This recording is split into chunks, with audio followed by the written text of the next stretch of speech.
Hey guys, I thought it's about time I'd done another walkthrough video on the Landcruiser.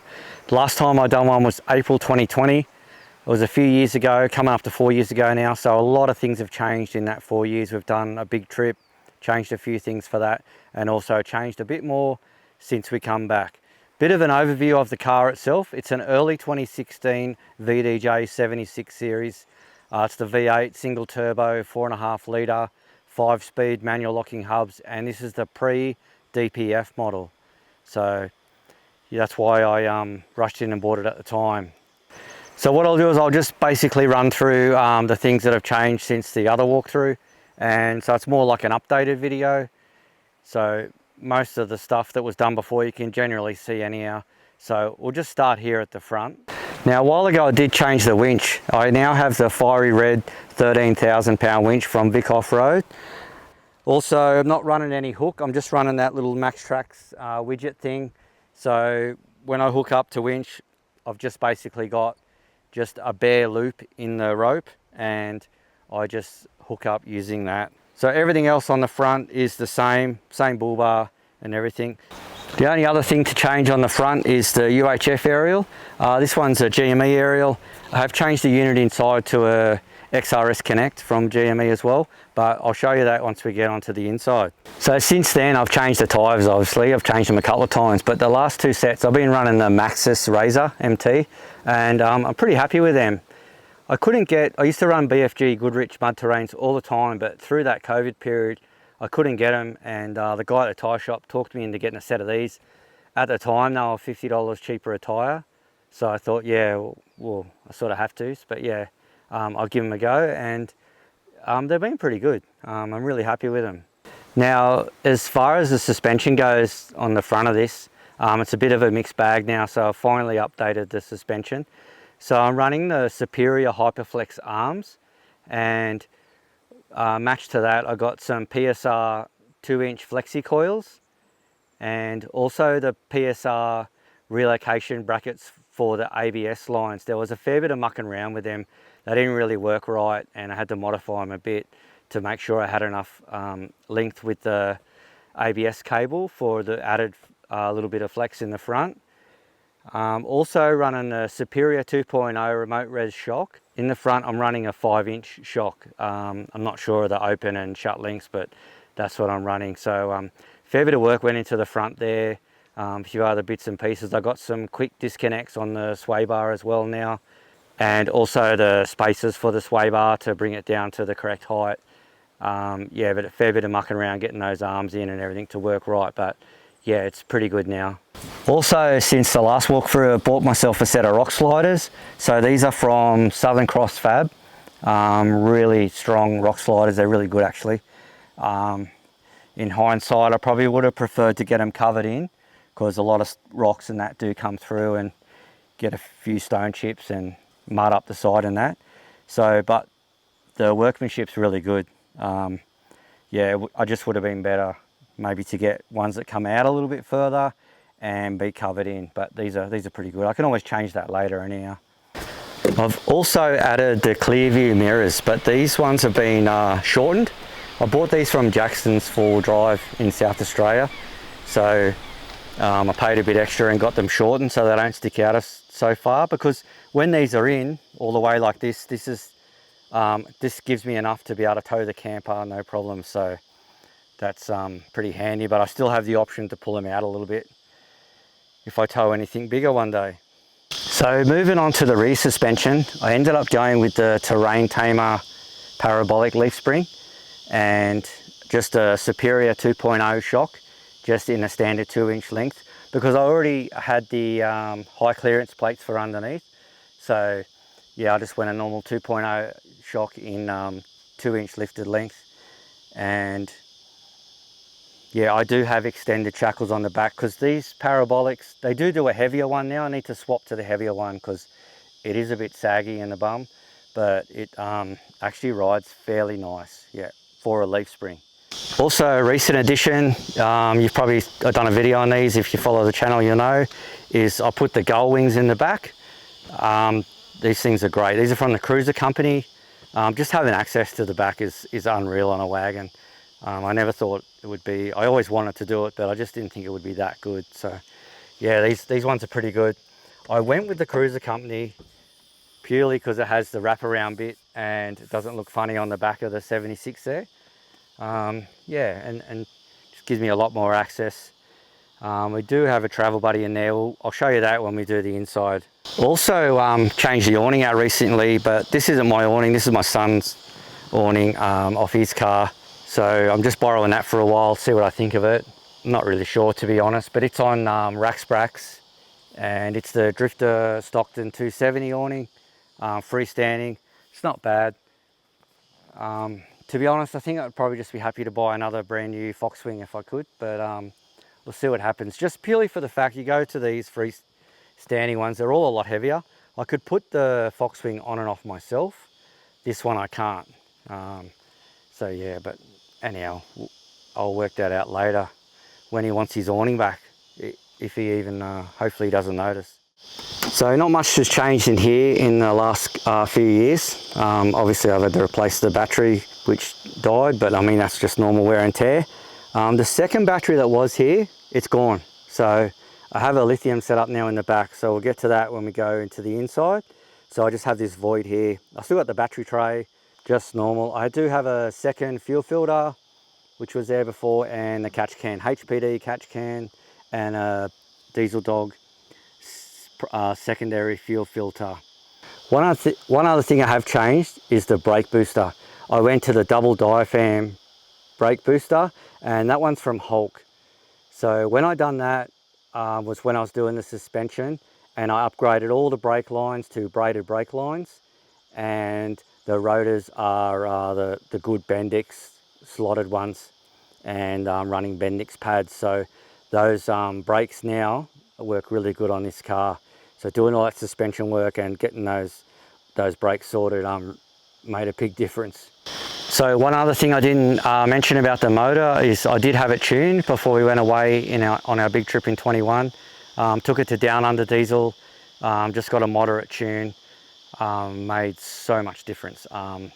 So this has 150 kilowatts at the rear wheels and about 650 Newton meters of torque. And towing the camper, you can really notice it. It's just easier to drive. Fantastic, I'm really happy with that. So as far as the outside of the car goes, not much else has changed. Just a couple of little minor things, like I don't carry a big shovel on the roof rack anymore. I'll show you what I carry now, and it's inside the car. So we'll go through that when we go through the inside of the car, but I just carry a small handled shovel, good quality one, and I find that's all I need. Like my big shovel on the outside was just the handle just kept getting deteriorated, it kept rusting even though I had a cover over it. You know, my car sits outside in the weather, at work and at home. Like this is a daily driver, it's never undercover. So things really wear out on this. Like my roof rack, this is the Rhino Rack platform. It's not looking real good after five or 6 years in the sun. So yeah, but so I've tried to keep a lot of stuff off the rack now. Also on the back, I'm not running, for a while there I was running a high lift jack. I was carting around my high lift jack, but I never used it. So now we've taken off the high lift jack as well, and we don't take that anymore. So moving on to the interior of the car. One of the best things we've done up the front is these one stone armrests. I really like them. You get an extra cup holder, which is always a good thing, in a 70 series. And I like to drive my window down and my arm up on the top. So for me, they're really good, 10 out of 10. We've also added cruise control because this is early 2016 model. It had no cruise control. So we installed our own cruise control before we went on our big trip in 21. Changed the UHF over from an Oricom to an XRS Connect. That's up under the dash. I have the handpiece here on front, and I've got these brackets coming out of the dash. I think it's 70 series bracket or something. They just come out of the side of the radio, and I've got the magnetic mount that just stays on there like that. And on this side I have the quad lock on the same bracket, and my phone simply clips on that and charges as well. That's connected to the second battery, so my phone is always charging even if the car's turned off. Now our phone, or my phone, is our primary navigation tool, so I mean that's nice and handy there. I mean, we don't really use much navigation anyhow, we just go up. As far as everything else up the front, that's about it. Oh, we got a tire pressure monitoring system from iCheck. Really like this. It does the camper trailer wheels as well. You can buy replacement sensors if you happen to lose a sensor, which we've done before. You can simply look at the number of the one you lost and order a new one, and away you go. It does have off-road mode, so when you air down, it's not going to alarm you. You can set different parameters for your off-road mode. I do like that as well. That's fairly handy. We still have the roof console in here, even though there's no CB in there now. I'm not sure what to do with that hole. I don't know, our sunglasses don't fit in there, so that's a shame. Yeah, all right, we'll move on to the back seat. All right, so moving on to the back seat. Now we did take the back seat out, and I did put a platform there, and we have the fridge in the back seat now.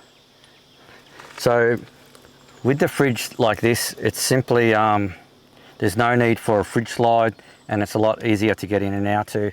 It's at a perfect height. Open it up, there's the fridge. It's just strapped down there on all four corners, and it's perfect really. Underneath the platform, we still have this room across the top, underneath here. So this is where I carry my shovel now, and the axe. So I got a full-size axe there, and on the other side we have some extra tent poles that were for the awning that we used for this new awning. So here we have our UHF charging. We've got a grab bag. In here is a first aid kit, a snake bite kit, and our PLB. So if need be, you just got to grab that orange bag and go. Over onto this side, just in behind, tucked in behind the fridge here, we've got some torches. This is where we carry our head torches. Got a work light as well in there. So the torches are there. A little stove that we carry with us just in case we're out on a day trip or we can't have a fire. That's the stove we use, and it just sits in there with a couple of awning walls.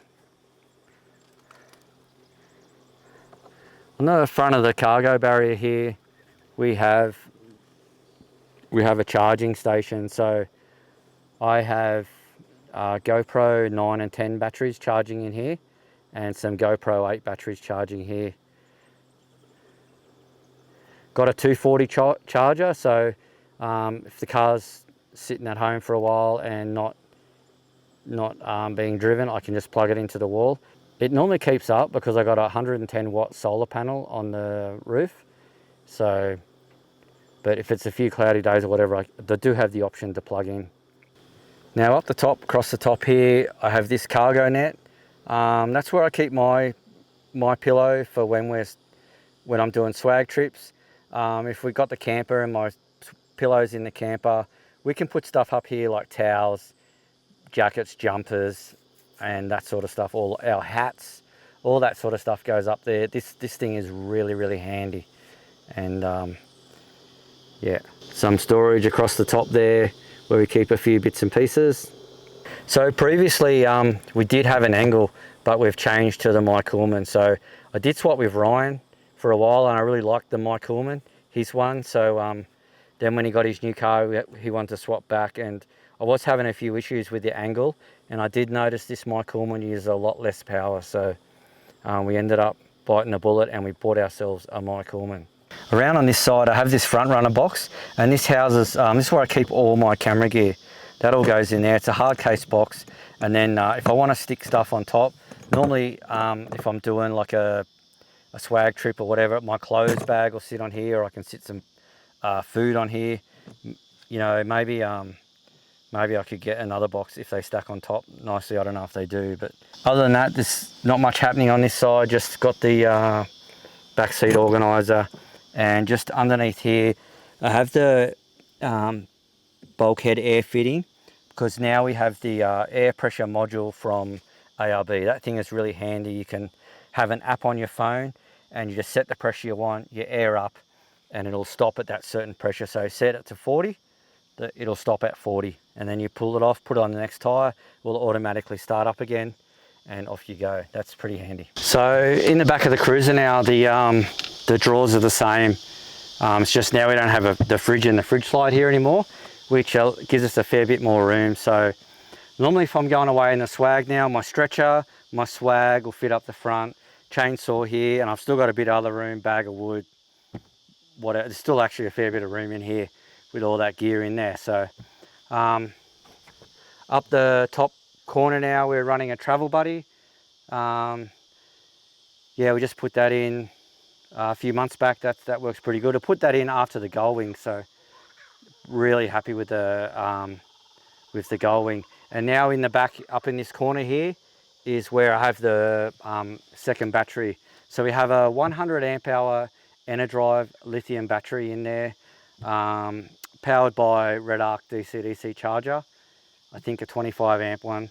Yeah, and that's working really well with the 110 watt solar panel on the roof. My fridge has been on now for, I don't know, 3 months. It's fine. Like, my car's out in the open all the time. I get plenty of solar. I don't drive it that much through the week, but it just tends to get enough solar to keep up.